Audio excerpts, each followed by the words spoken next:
Hi friends, good morning to all of you. मैं आकाशक, विद्या education classes.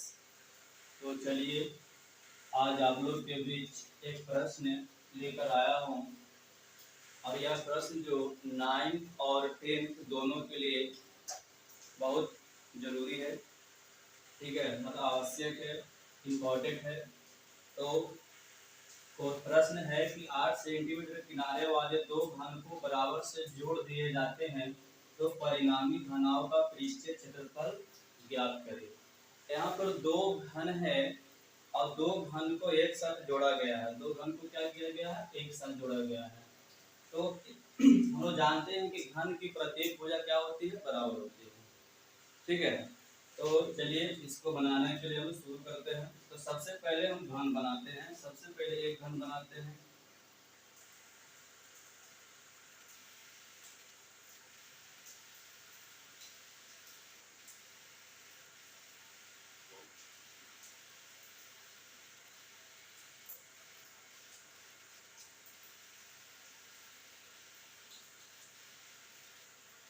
ठीक है, एक घन बना दिए जिसकी भुजा कितना है? 8 सेंटीमीटर।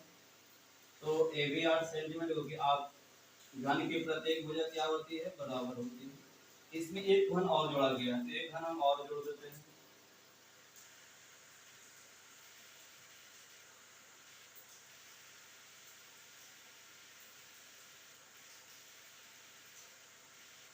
एक घन और जोड़ दिए। तो अगर ये 8 सेंटीमीटर, तो ये भी कितना होगा आपका? 8 सेंटीमीटर। तो आपको यहाँ पर क्या देखने को मिल रहा है कि देखिए लंबाई बढ़ा। ये जो भुजा है तो 8 और 8 जगह। अब ये देखिए घन नहीं घनाव हुआ, और जब घनाव हुआ तो लंबाई में बढ़ोतरी हो गया। अब पहले 8 था, लेकिन अब ये भी 8 को दोनों को अगर हम जोड़ देंगे तो कितना हो जाएगा आपका? 16 सेंटीमीटर। कितना हो जाएगा? तो लंबाई हो जाएगा 16 सेंटीमीटर। क्यों? क्योंकि दो घन को हम यहाँ आपस में जोड़े हैं। आप देखते हो कि हम लोग लूडो खेलते हैं तो पासा होता है, और जब दो पासा को एक साथ सजा कर रखते हैं तो उसकी लंबाई में क्या हो जाती है? बढ़ोतरी हो जाती है। ठीक है, लेकिन अब कहने का मतलब है कि अब ये घन नहीं, दो घन को एक साथ जोड़े तो यह बन गया घनाव। क्या बन गया?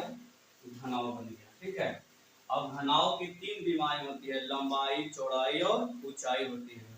तो चलिए यहाँ देखते हैं कि लंबाई, जिसको एल कहते हैं, अब एल का मान मेरा कितना हो जाएगा? 8 और प्लस 8 मिले कितना हो जाएगा? 16 सेंटीमीटर। चौड़ाई में देखिए कोई परिवर्तन नहीं हुआ है, चौड़ाई को हम लोग बी बोलते हैं। और चौड़ाई आपका यही, यहाँ से यहाँ तक की चौड़ाई होगी 8 सेंटीमीटर। और ऊंचाई, जिसको एच, तो ऊंचाई हो गया आपका ये, यही ना होगा ऊंचाई, जो 8 सेंटीमीटर हो गया। ठीक है, यहाँ तक हमको पता चल गया। हम लोग जानते हैं आपसे अगर पूछे कि घनाओं में कितने विमाएं होते हैं, तो 3 विमाएं होते हैं। ठीक है, लंबाई, चौड़ाई और ऊंचाई। अब निकालना हमको घनाव का क्षेत्रफल या परिणामी घनाव, परिणामी घनाव का क्षेत्रफल।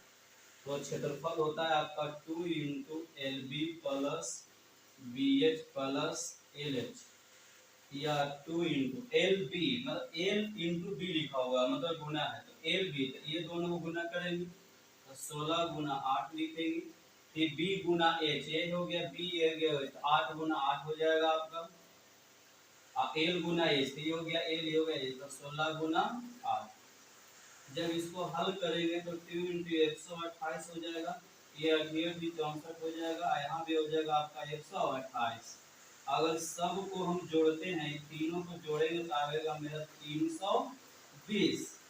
अब 2 गुना 320 बराबर हो जाएगा 600, बराबर 640। लेकिन अब 640 हुआ तो देखिए हमको क्षेत्रफल निकालना। क्षेत्रफल स्क्वायर होता है, क्या हो जाता है? स्क्वायर। तो ये दिया हुआ सेंटीमीटर में, तो यहाँ पर हम लोग क्या लिख देंगे? यहाँ पर सेंटीमीटर स्क्वायर। अगर आयतन निकालना करता तो क्यूब हो जाता, सेंटीमीटर क्यूब। ठीक है, तो यही आपका क्या हो गया? आंसर हो गया। ठीक है, तो आप लोगों को वीडियो अच्छा लगा होगा। ठीक है, तो subscribe and share and like करें। Thank you.